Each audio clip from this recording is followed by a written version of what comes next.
Welcome, everybody. The NFL season is over, which means it's time to look forward to the NFL offseason. That includes mock drafts. Today, we're going to be looking at the 2023 NFL mock draft for the New York Jets.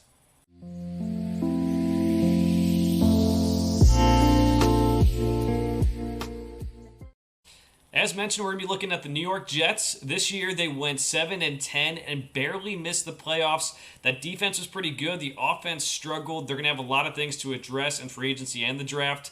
We're going to assume maybe they're going to get a free agent quarterback, whether that's Derek Carr or someone else, or maybe make a trade for Aaron Rodgers.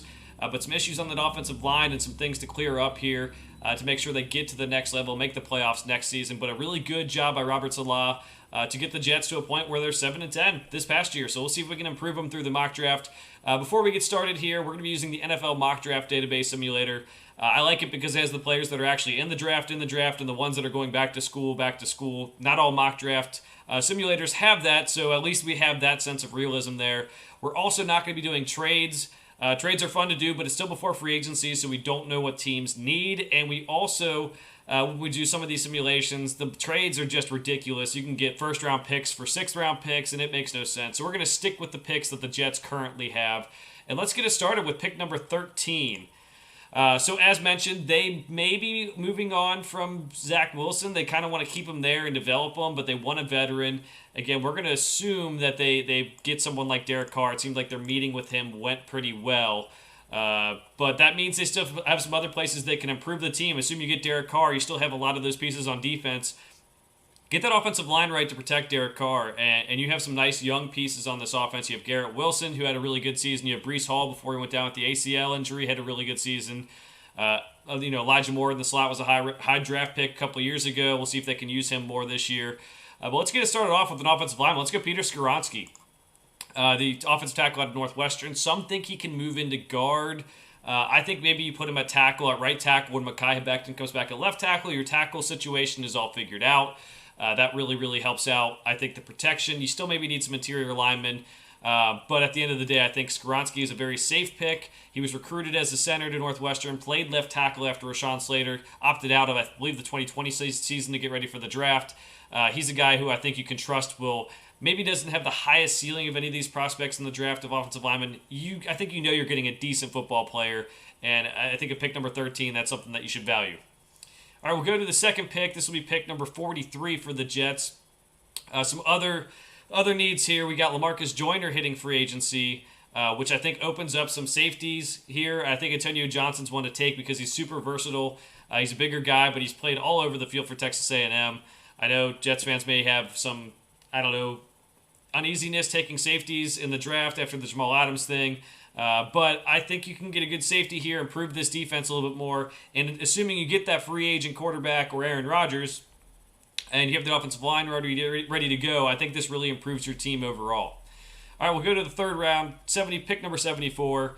Noah Sewell wouldn't be a bad pick. I think he's a good run-stopping linebacker, but I think you might be able to get some of those guys later, as you see Henry To'oTo'o there as well. So let's go Steve Avila from TCU. I think he can take your other guard spot. Yeah, you have Elijah Vera-Tucker. Need another guard, maybe at left guard here. Steve Avila fills in. I think you really improved the offensive line through this draft. And again, this is all assuming you get that free agent quarterback, but if you do, you have him protected. You have Breece Hall coming back. You still have Michael Carter back there. You have Garrett Wilson. You have Elijah Moore. You have Corey Davis. That's pretty good. You got plenty of offensive weapons for that next quarterback to use. All right, so we're gonna go pick 112 here in the fourth round. There's some decent offensive linemen still there. Maybe we should have waited, but at the end of the day, I think you got to take them when you take them, since there's not too many needs for this Jets team, which is refreshing to say. I think they're pretty good at corner. You got Sauce, you got DJ Reed, who I thought was going to be more of a slot guy his whole career, ended up playing on the outside. You have the other Michael Carter who plays the slot, but Eli Ricks might be the pick by default here. You got a bunch of offensive linemen, running backs. Yeah, I think we're gonna go Eli Ricks. You can't have too many corners in the NFL. This is a mid-round pick, so you don't know. You're not really counting on this guy to start right away. But he was one of the guys many people thought would be one of the first corners taken in the draft. Got off to a rough start at Alabama.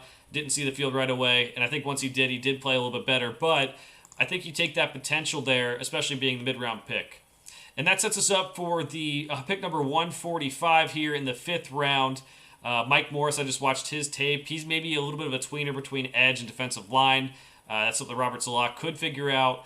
But I think we're going to take DeMarvion Overshawn out of Texas, former high school safety. He's got a lot of athleticism, maybe still learning the position, but maybe can figure it out. Maybe not a guy you're counting on right away, but he can play special teams right away for you, and I think can make an impact there for the Jets. I'd be very happy with that pick this late. And then their last pick for the Jets is in the 6th round. Looks like the simulator's saying we need a quarterback, wide receiver. I don't know how much of a wide receiver is really a need here, but we'll look at who's available here. I would say out of all the players left, I do like Nick Brecker the best out of Ole Miss. He played tackle and guard. You can never have enough offensive line depth. I know we already have 2 offensive linemen, but let's make sure that this new quarterback is protected one way or another. That versatility may come in handy, especially you got Peter Skoronski too. The versatility of him could come in handy too. So that offensive line I think is effectively fixed with this, assuming Mekhi Becton stays healthy. And if he isn't, at least you have some depth. And I think you can move forward feeling pretty confident the Jets could have a pretty good season next year. We're going to wait for the rest of the simulator to kind of go through before we go through the picks, as here it is. But I think it's something you can feel really good about. Peter Skoronski, offensive tackle, could move him inside if you need him to. I think that's the value there. Very technically gifted. Antonio Johnson lines up all over the field as a safety. You're losing LaMarcus Joyner in free agency. Slide in Antonio Johnson and maybe get another safety in free agency too if you feel like you need it. Steve Avila, interior offensive lineman again. Fix an offensive line for that veteran quarterback that we think the Jets are going to get this offseason. Eli Ricks, high hopes for him this season, really high hopes, and maybe didn't play up to it. Maybe got off to a slow start because he didn't start the year for Alabama.